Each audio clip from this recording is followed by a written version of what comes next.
नमस्कार साथियों, निर्माण क्लासेज अयोध्या में आपका हार्दिक स्वागत है। आज टीपीए के बचे हुए पोर्शन के लिए हम लोग आगे बढ़ने जा रहे हैं। टीपीए में क्या हमारे क्वेश्चंस बचे हुए हैं, क्या हमारे धाराएं बची हुई हैं, इनके बारे में हमें देखना है। ठीक है, तो देखते हैं क्या है, कैसे हैं। ठीक है, हमने पिछली क्लासेस तक धारा 53 तक पढ़ रखा है। धारा 53 यानी कपटपूर्ण अंतरण तक हम लोगों ने पढ़ रखा है। अब उसके आगे जो हमारे हैं, जिसमें से सबसे इम्पॉर्टेंट धाराओं में धारा 53A है। अगर हम बात करें धारा 53A, जो कि पार्ट परफॉर्मेंस की बात करती है, भागिक पालन की बात करती है। इसमें आपको भी पता है कि लगातार प्रश्न आते हैं, भागिक पालन या पार्ट परफॉर्मेंस।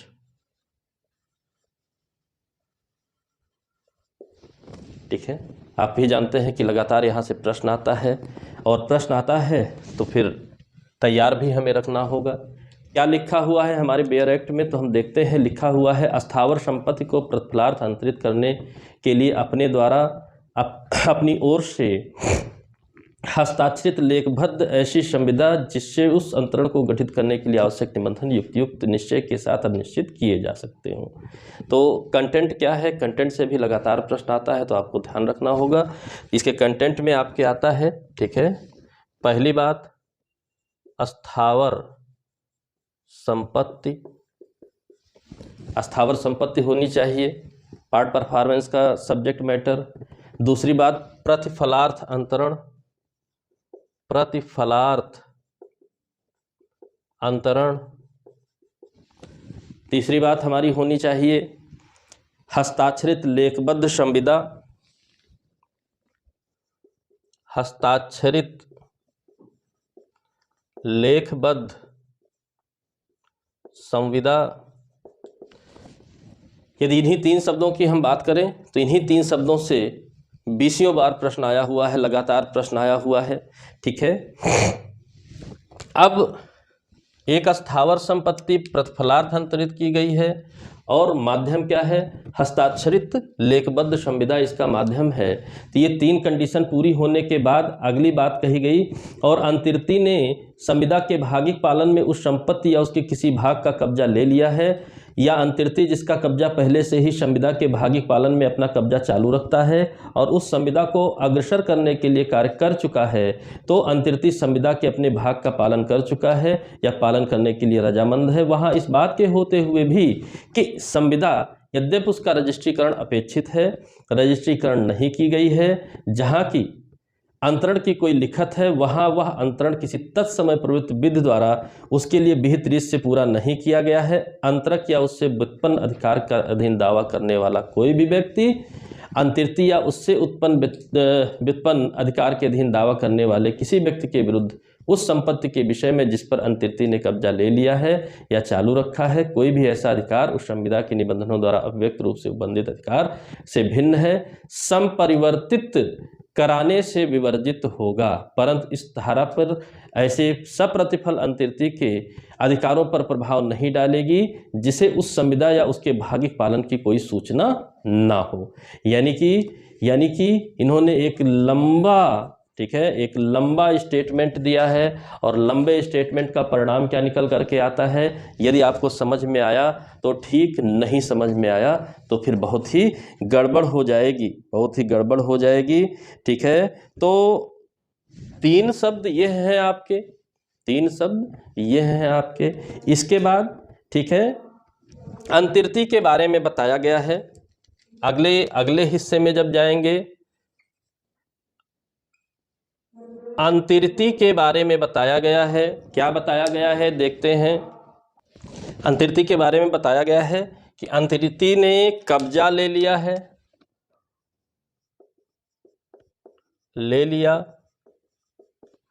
या कब्जा पहले से था, चालू रखा है।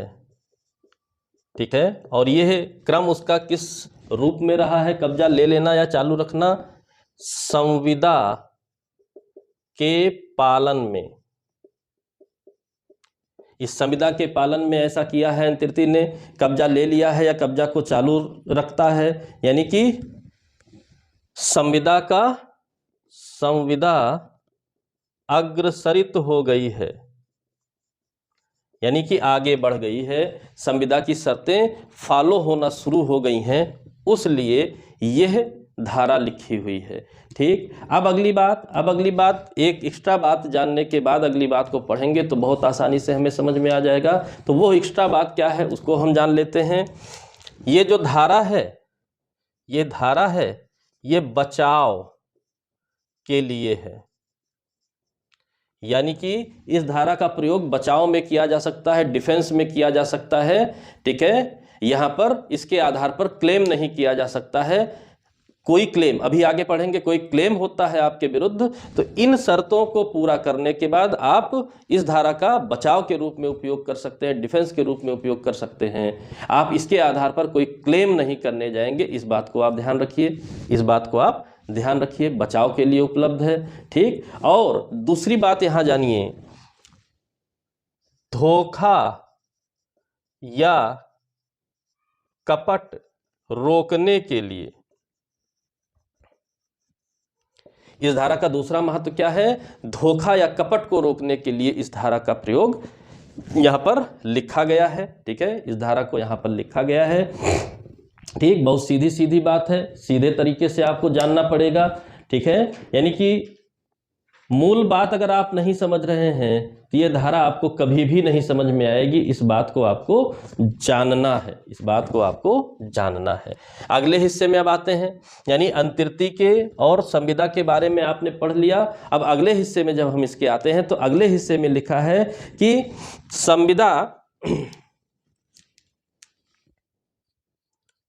संविदा हुई है, लेकिन इन्होंने अगले हिस्से में बताया है कि रजिस्ट्रीकरण अपेक्षित है, नहीं किया गया, तत्समय जो है निर्मित विधि की रीति को पूरा नहीं किया गया। कहने का मतलब है कि विधि की अपेक्षा पूरा नहीं करती। अब मुख्य बात शुरू हुई, अब इस सेक्शन की मुख्य बात शुरू हुई कि ये जो धारा है ये विधि की जो रिक्वायरमेंट्स हैं उसे पूरा नहीं करती। तो आप जानते हैं संविदा अगर विधि की रिक्वायरमेंट पूरा ना करे तो समस्या क्रिएट हो जाती है। अब असली गेम आपका शुरू हुआ इस धारा का। ठीक है, संविदा हो गई है, अंतर्ती ने उसका एक पार्ट, उस जो कॉन्ट्रैक्ट है उसका एक पार्ट परफॉर्म कर दिया है। किस रूप में परफॉर्म किया है, कब्जे के रूप में परफॉर्म किया है, और संविदा आगे बढ़ गई, यानी संविदा फॉलो होनी शुरू हो गई। अब पता चला कि विधि की अपेक्षा पूरा नहीं करती, जैसे जैसे रजिस्ट्रीकरण, यानी कि विधि चाहती थी कि अगर ऐसे स्थावर संपत्ति के संबंध में कोई समव्यवहार किया जाए और नियम है कि उसका रजिस्ट्रेशन कराया जाए और रजिस्ट्रेशन नहीं कराया गया है। अब क्या अब इस अंतर्ती को अंतरक इस आधार पर बाहर कर सकता है कि आपने विधि की अपेक्षा पूरी नहीं की। अब अंतरक का मामला आएगा। ठीक है, धारा सबसे लंबी धाराओं में से एक है। ठीक है, बहुत ध्यान से आपको जानना है अंतरक साहब क्या कर रहे हैं।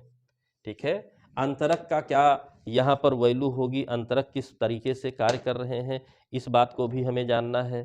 ठीक है, और जब इस बात को जानना शुरू करते हैं तो अंतरक या इससे कोई भी व्यक्ति जो भी अधिकार का दावा करता हो, ठीक है, अगर निबंधनों में संविदा के निबंधनों के विरुद्ध, ठीक है, आप अपनी भाषा में बनाइए, संविदा के निबंधनों के अलावा, ठीक है, इसे, ठीक है, प्रवर्तित कराने से विवर्जित होगा। ठीक है, अगर उससे भिन्न कोई है, ठीक है, अंतरक संविदानुसार, ठीक, अंतरक जो होगा वो संविदा के अनुसार प्रवर्तन करवा सकता है, इसके विरुद्ध नहीं।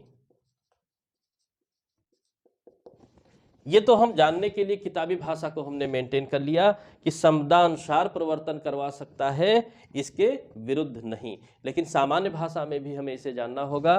तो सामान्य भाषा में हम क्या जानेंगे कि अगर अंतर्ती द्वारा विधि की अपेक्षा ना पूरा करते हुए भी संविदा के अग्रसरण में अपने पार्ट का परफॉर्मेंस कर दिया गया है, तो अंतरक अब इसके खिलाफ काम नहीं कर पाएगा, इस आधार पे कि आपने लॉ की रिक्वायरमेंट्स को पूरा नहीं किया था। ठीक है, लॉ की रिक्वायरमेंट्स पर आपने काम नहीं किया था। ठीक है, इतनी बात धारा 53A में लिखी हुई है। फिर से एक बार, इतनी इंपॉर्टेंट धारा है कि 100 बार पढ़ना पड़ता है।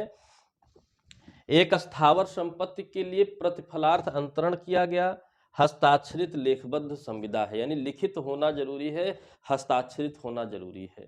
ठीक, और उस संविदा के अनुसरण में अंतर्ती ने कब्जा ले लिया है या पहले से कब्जा था चालू रखा है, यानी कि संविदा के अग्रसरण में पार्ट, अंतर्ती का पार्ट परफॉर्म हो चुका है।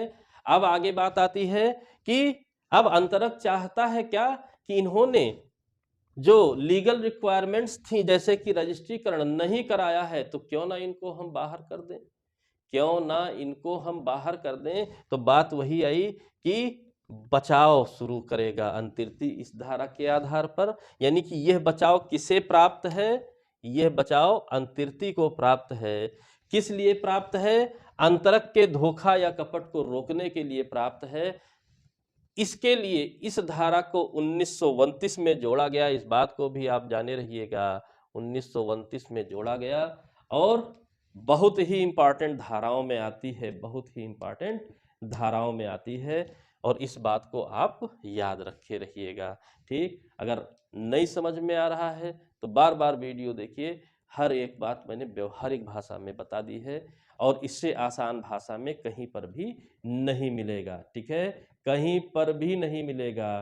ठीक, अब यहीं पर एक परंतुक लिखा हुआ है, परंतुक में लिखा है ऐसे सब प्रतिफल अंतर्ती के अधिकारों पर प्रभाव नहीं डालेगी जिसे संविदा या उसके भागिक पालन की कोई सूचना न हो। मान लीजिए कि ये अंतरक समझ रहे हैं कि अंतर्ती ने तो फेल्योर कर दिया है रजिस्ट्रीकरण ना करा करके, विधि की रिक्वायरमेंट्स को ना पूरा करके, तो क्यों ना हम दूसरे को अंतरण कर दें।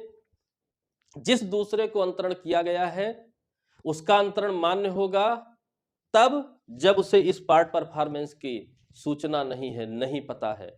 यदि पता है और जानबूझ करके उसने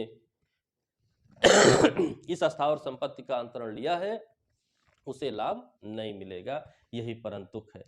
यह मोस्ट इंपॉर्टेंट धारा थी, इसको आपने पढ़ा।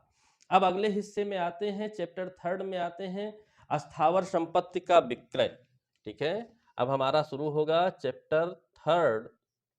यह संबंधित है स्थावर संपत्ति का विक्रय, सेल से संबंधित है, और वो भी कैसी संपत्ति का? स्थावर संपत्ति के सेल से संबंधित है। 54, 55 ये सब सेक्शंस लिखे हुए हैं। ठीक है, और तमाम बातें हैं 57 तक। तो क्या है विक्रय? तो सेक्शन 54 आपको जानना है विक्रय के रूप में। ठीक है, विक्रय भी टाइप ऑफ ट्रांसफर है, इसलिए यहां पर लिखा है, क्या लिखा हुआ है? कीमत के बदले स्वामित्व का अंतरण। ठीक है, विक्रय क्या होता है? कीमत के बदले स्वामित्व का अंतरण, यानी कि कीमत और स्वामित्व शब्द अगर आप समझ रहे हैं तो विक्रय समझ में आएगा, अन्यथा नहीं। जो दो दी जा चुकी हो या देने का वचन दिया गया हो या कोई भाग दे दिया गया हो और किसी भाग, तो आप कॉन्ट्रैक्ट एक्ट पढ़े हैं, कॉन्ट्रैक्ट एक्ट के अनुसार तत्काल देय प्रतिफल भी होता है, भविष्यवर्ती प्रतिफल भी होता है, यानी भविष्य में देने के वचन के रूप में भी प्रतिफल दिया जा सकता है। तो वही बात आगे लिखी गई है। ठीक है, तो कॉन्ट्रैक्ट लॉ से मिला करके पढ़िएगा, बहुत सिंपल भाषा में इसको समझिए, अदरवाइज उलझे रहेंगे शब्दों में, लैंग्वेज में तो लंबी लंबी धाराएं हैं, आपको समस्या बनी रहेगी। कीमत के बदले स्वामित्व का अंतरण है। पहली बात, जो कीमत दी जा चुकी हो या देने के वचन के रूप में हो, कोई भाग उस कीमत का दिया गया हो कि 50% ले लीजिए, 50% बाद में, सारी चीजें वैलिड हैं, सारी चीजें वैलिड हैं। और उसके बाद एक बात इन्होंने लिखी है, एक बात इन्होंने लिखी है, ठीक है, कि 100 रुपए से अधिक पर रजिस्ट्रीकरण कराना अनिवार्य होगा।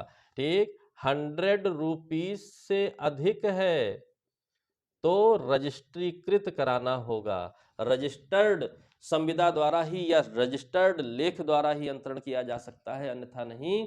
और उससे कम है तो आप कब्जा दे दीजिए, परिदत्त कर दीजिए, डिलीवरी कर दीजिए, तो आप अंतरण मान्य होगा, अंतरण करा सकते हैं।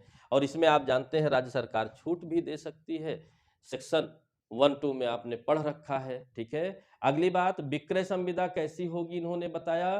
ठीक है, विक्रय संविदा स्थावर संपत्ति का विक्रय पक्षकारों के बीच तय किए गए निबंधनों पर होगी, यानी कि जो भी उनके बीच बातचीत हुई है उसी के अनुसार विक्रय संविदा की जाएगी। सिंपल बात, प्रश्न के रूप में यही है।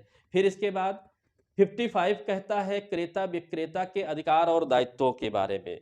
तो सामान्य रूप से 55 उतना इंपॉर्टेंट नहीं है, यहां पर अधिकार और दायित्व की बात की गई है। ठीक है, क्रेता विक्रेता दोनों लोगों की। ठीक, अब बात आई क्या क्या है, बहुत सिंपल सी बात है, कॉमन सेंस की बात है, एक बार भी सुन लेंगे तो हमेशा के लिए आपको याद रहेगा। कोई संपत्ति का जो सब्जेक्ट मैटर है, जिसका सेल होना है, तो विक्रेता को कर्तव्य के अधीन लाया जाता है कि उसके बारे में बताए। ठीक है, जो भी दस्तावेजें हैं उनको पेश करे। एक सामान्य में सोचिए, कोई एक्स्ट्रा दिमाग लगाने की आपको आवश्यकता नहीं है, उसके बारे में बताए, जो कुछ भी कहा जा रहा है, जो कुछ भी दस्तावेज उससे संबंधित हैं उसको दिखाए, और भी कुछ अगर क्रेता पूछता है तो उसको बताए, और जो भी आप लिखित डॉक्यूमेंट तैयार कर रहे हैं उसको भी सही तरीके से तैयार करे, उसमें कोई कपट छल कपट दोष उत्पन्न ना करे। बहुत सिंपल सी बात है। ठीक, क्रेता क्या है, क्रेता को अगर डिमांड करता है तो वो कब्जा भी उसको दे दे। ठीक है, जो कुछ भी है, अगर उस संपत्ति पर कोई भाटक भार है, क्रेता स्वीकार नहीं कर रहा है, तो पहले ही आप उसका पेमेंट कर दीजिए। ऐसी तमाम बातें हैं। फिर विक्रेता को क्या जो है अधिकार दिया गया, जब तक भाटक लाभ जो है उसके स्वामित्व क्रेता को न संक्रांत हो जाए तब तक वो वसूलता रहेगा। ठीक है, क्रेता जानता है कि कोई वृद्धि है और पहले से जानता है कि इस संपत्ति में वृद्धि हुई है, और विक्रेता नहीं जानता है, तो उसका भी दायित्व है कि उसको बता दे कि भाई आपकी संपत्ति जो आप सस्ते में हमको दे रहे हैं उसकी मूल्य में अभी वृद्धि हो चुकी है। जो कुछ भी है, मन में छल कपट नहीं होना चाहिए। यही अधिकार और दायित्व है क्रेता विक्रेता के। ठीक, 56 आपकी इंपॉर्टेंट है, 56 से जरूर आपसे प्रश्न पूछता है। सेक्शन 56 क्या कह रहा है? सेक्शन 56 कह रहा है मार्शलिंग, लॉ ऑफ मार्शलिंग की बात कर रहा है, पाश्चिक क्रेता द्वारा क्रम बंधन। बहुत इंपॉर्टेंट है, पाश्चिक क्रेता द्वारा क्रम बंधन। ठीक है, क्रम बंधन का सिद्धांत है, मार्शलिंग का सिद्धांत है।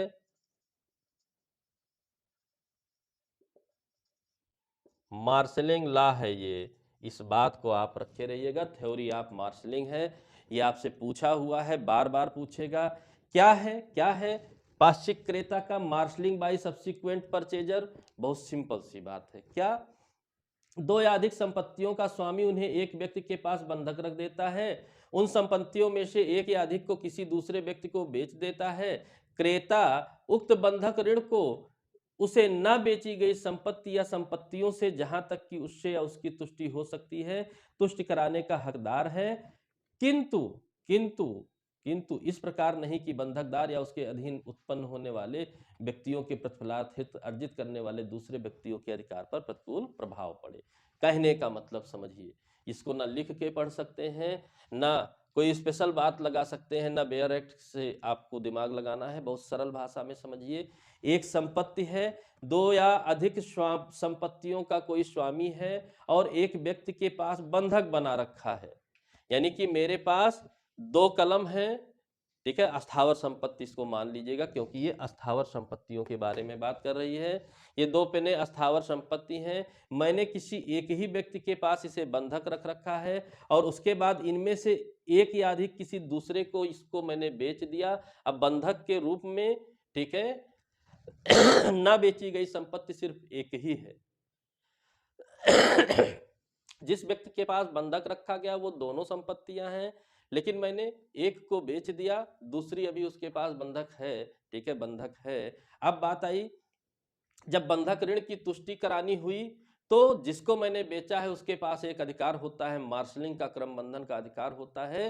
क्या कि ये जो नहीं बेची गई संपत्ति है इससे आप तुष्टि कराइए। अब तो ये मुझे बेच दी गई है, एक ही व्यक्ति की दोनों संपत्तियां हैं, आपका बंधक धन तुष्ट हो जाना चाहिए, यह उद्देश्य है, ना कि यह आवश्यक है कि दोनों संपत्तियों में जो बंधक रखा गया उसी से संतुष्ट कराएंगे, क्योंकि एक ही व्यक्ति की संपत्ति है और एक ही व्यक्ति को बंधक के रूप में रखा गया है। इसलिए पहले आप इससे तुष्टि करा लीजिए, यदि तुष्टि हो जाती है तो फिर इस संपत्ति को फ्री कर दीजिए, अगर नहीं होती है तो फिर भले आप इससे संतुष्टि करा सकते हैं। यानी कि क्रेता को एक अधिकार हो गया कि अगर बची हुई संपत्ति उसी व्यक्ति की उस बंधकदार के पास बनी हुई है तो उसी से संपूर्ण ऋण की तुष्टि कराई जाए।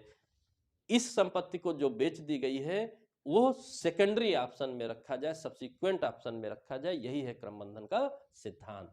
सीधी सीधी बात जानिए, ठीक है। 57 से सामान्यतः प्रश्न नहीं आता है, इसलिए उसकी आवश्यकता नहीं है। हम अगले चैप्टर में चलते हैं, यानी कि इतनी बातें विक्रय से संबंधित थी, सेल से संबंधित थी। अगले चैप्टर में चलते हैं, चैप्टर 4 में चलते हैं, ये बंधक और भारों से संबंधित है। जब हम चैप्टर 4 में पहुंचेंगे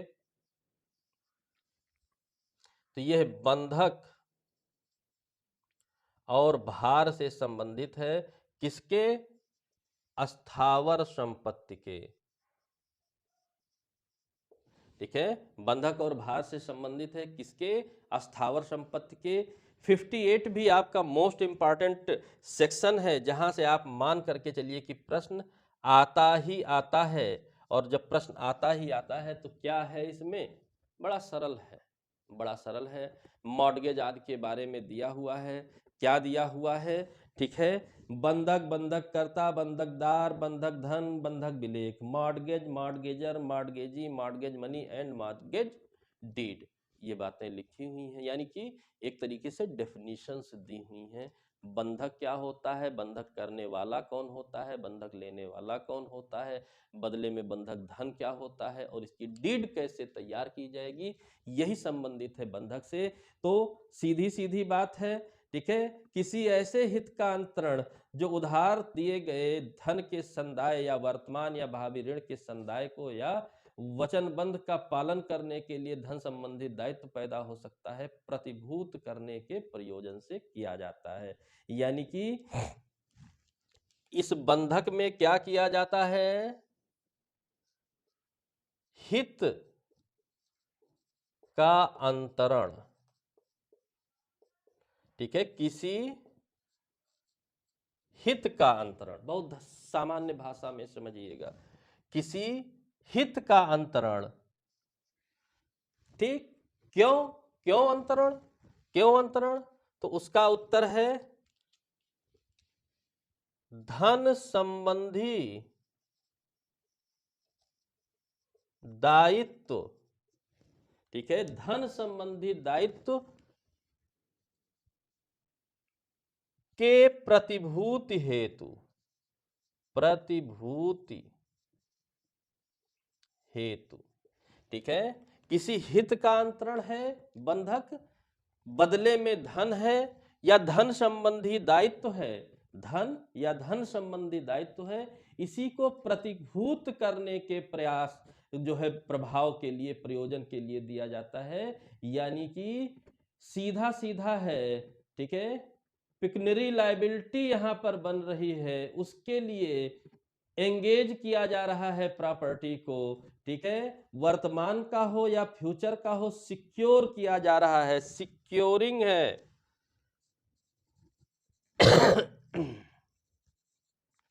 सिक्योर किया जा रहा है, यानी कि यह मेरी संपत्ति है, हमें बदले में ऋण चाहिए, कुछ धन चाहिए, तो इस प्रॉपर्टी का हम इस प्रकार से अंतरण कर रहे हैं कि यह प्रॉपर्टी उस बदले में जो धन ऋण हम ले रहे हैं, डेब्ट हम ले रहे हैं, उसके लिए एज ए सिक्योरिटी एंगेज हो जाए। इसका कोई ऐसा हित जो भी आपके डीड में हो। बिल्कुल सिंपल बात, कोई समस्या नहीं, कोई समस्या नहीं। ठीक है, यह वर्तमान भी हो सकता है, यह भविष्य का भी हो सकता है। ठीक है, और जिसने अपनी संपत्ति को रखा वो आपका कौन हो जाता है? बंधककर्ता। जिसने आपको बदले में धन दिया वो कौन हो जाता है? बंधकदार। और जो धन सब्जेक्ट मैटर बना है ऋण के रूप में, वो बंधक धन हो जाता है। और जिस डॉक्यूमेंट में हमने यह स्वीकार किया है वो बंधक विलेख हो जाता है। जबरन उसे खींचने की कोई आवश्यकता नहीं। बहुत सीधी सी बात, एक व्यक्ति को मैंने यह अपनी अस्थावर संपत्ति बंधक रख के कुछ धन प्राप्त किया, तो मैंने रखा, मैं बंधक करता, जिसके पास रखा वो बंधकदार। ये संपत्ति ठीक है बंधक की सिक्योरिटी बन गई, और बदले में प्राप्त ऋण जो है उसका ब्याज जो है वो बंधक धन बन गया। और जिस डॉक्यूमेंट के जो सहारे हम लोगों ने यह संव्यवहार किया है वो ठीक है बंधक की मॉर्गेज की डीड बन गई। सीधा हिसाब किताब। अब मुख्य क्वेश्चन जो है वो ये है कि बंधक अनेक प्रकार के हो सकते हैं, यानी ऐसे किसी हित का अंतरण हो रहा है तो कैसे कैसे उस इंटरेस्ट का अंतरण हो सकता है, उसी के आधार पर बंधकों का नाम दिया गया है। क्या क्या है? क्या है? फर्स्ट आपका क्या है? ठीक है, सादा बंधक। किस किस प्रकार के बंधक हैं? सादा बंधक, सिंपल मॉर्गेज। ये क्या है? कब्जा दिए बिना, ठीक है, व्यक्तितः आबद्ध। बस सिंपल जानिए, कब्जा दिए बिना, कब्जा नहीं दिए हैं तब कैसे बाध्यता स्वीकार किए हैं? व्यक्तितः, ठीक है, आबद्ध, यानी पर्सनली बाउंडेशन आपने ली है, पजेशन नहीं दिया है प्रॉपर्टी का, तो इसे सादा बंधक कहते हैं। ठीक है, सादा बंधक। दूसरा है सशर्त विक्रय द्वारा बंधक। ठीक है, सेकंड आपका बनता है सशर्त विक्रय द्वारा बंधक। यह क्या है? सशर्त विक्रय द्वारा बंधक क्या है? सरल भाषा में समझेंगे। ठीक, दृश्यतः बेच दिया, निश्चित तारीख होगी, अगर बंधक धन वापस नहीं हुआ तो स्वतः विक्रय हो जाएगा। यानी कि एक शर्त है, एक शर्त है। ठीक है, कौन सी शर्त है? और इसमें साथ में क्या किया गया है? ठीक है, दृश्यतः बेचना। कैसे? शर्त के अधीन बेच रहे हैं, निश्चित तारीख को धन वापसी नहीं, तो क्या हो जाएगा? विक्रय हो जाएगा। इस शर्त के साथ जो आपने बेचा है वो सशर्त विक्रय द्वारा बंधक कहा जाता है। यानी कि हमने कहा कि फला तारीख तक अगर हम आपका बंधक धन वापस नहीं कर देंगे तो फिर सेल डीड में कन्वर्ट हो जाएगा। ये जो मॉर्गेज डीड है ये सेल डीड में कन्वर्ट हो जाएगी, इस बात को ध्यान रखिएगा। ठीक, तीसरा है आपका भोग बंधक, अनफॉर्चुनेटली मॉर्गेज, सॉरी, यूज फ्यूचरली। ठीक है, यह है भोग बंधक।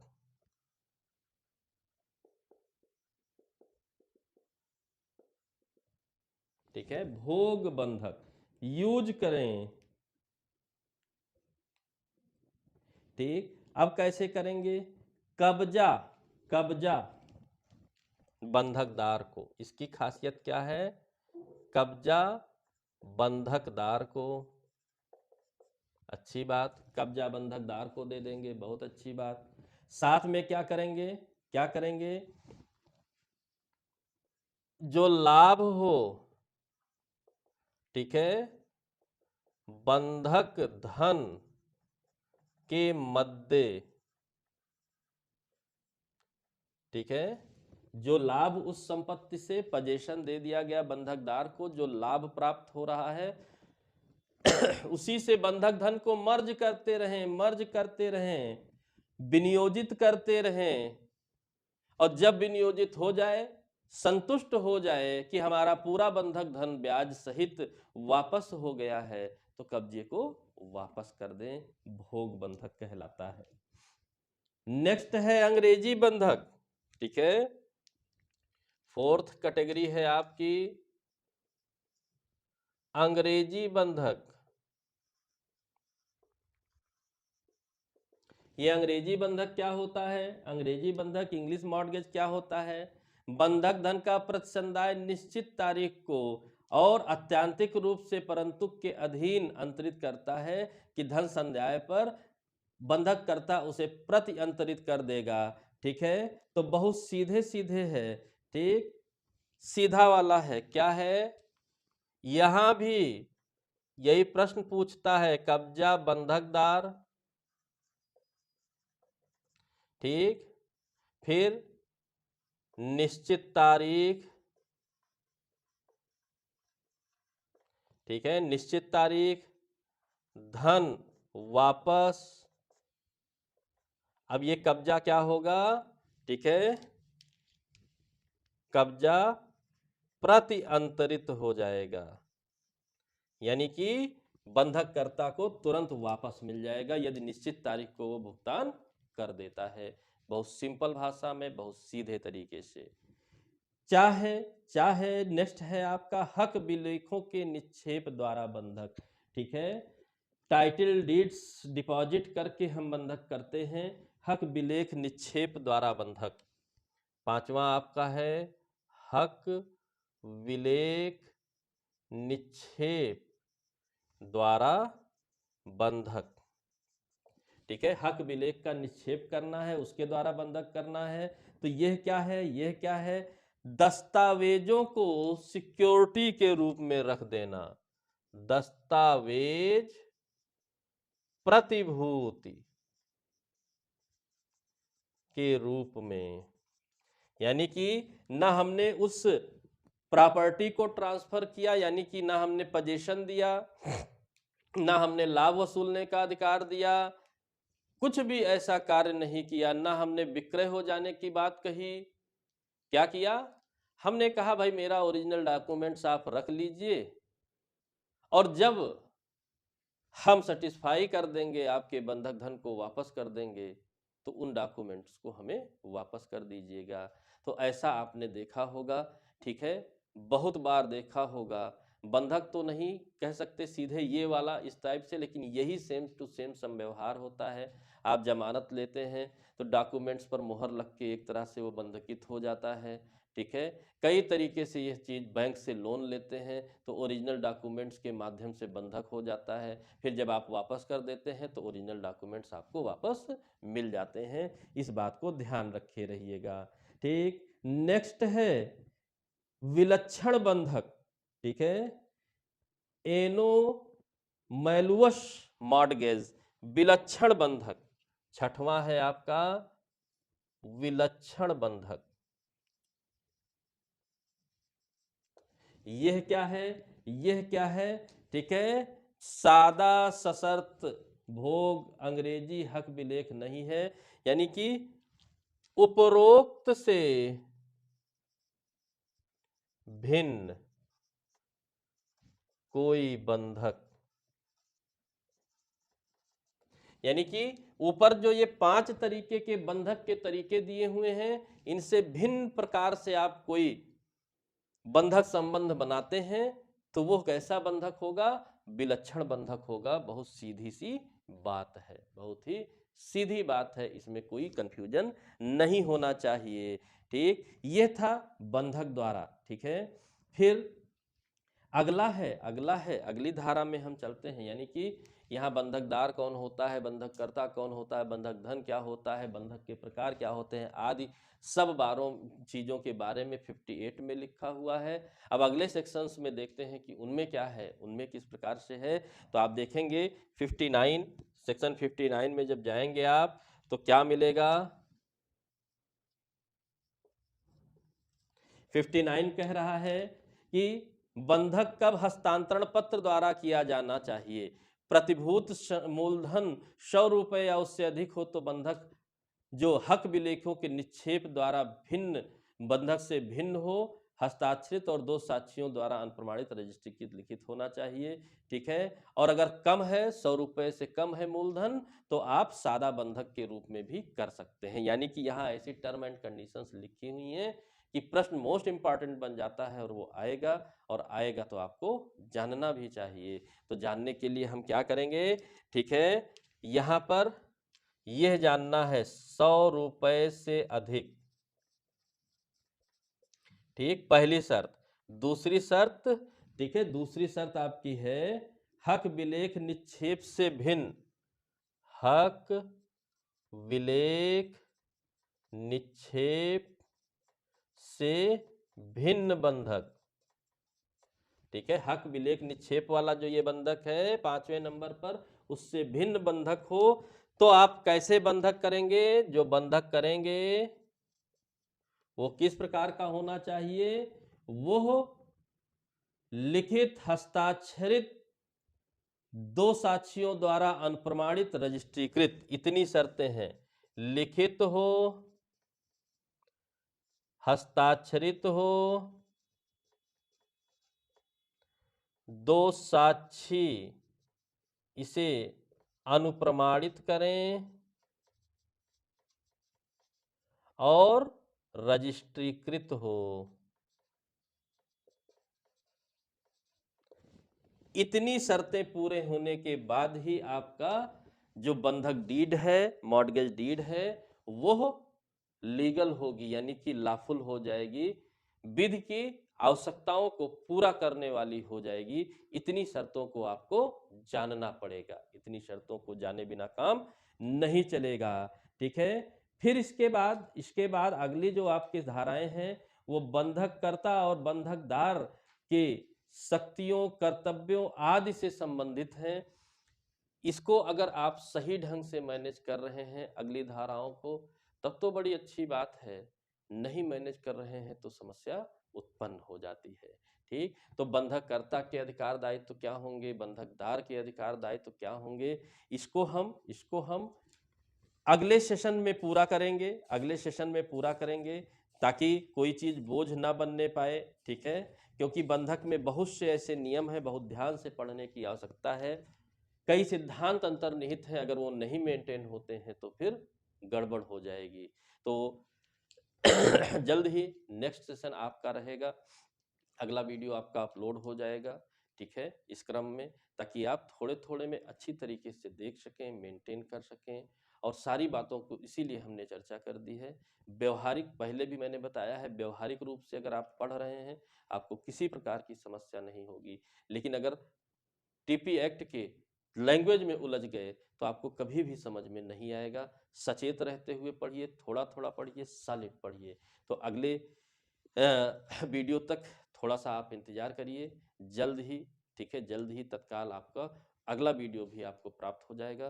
तब तक के लिए जय हिंद, जय भारत, धन्यवाद।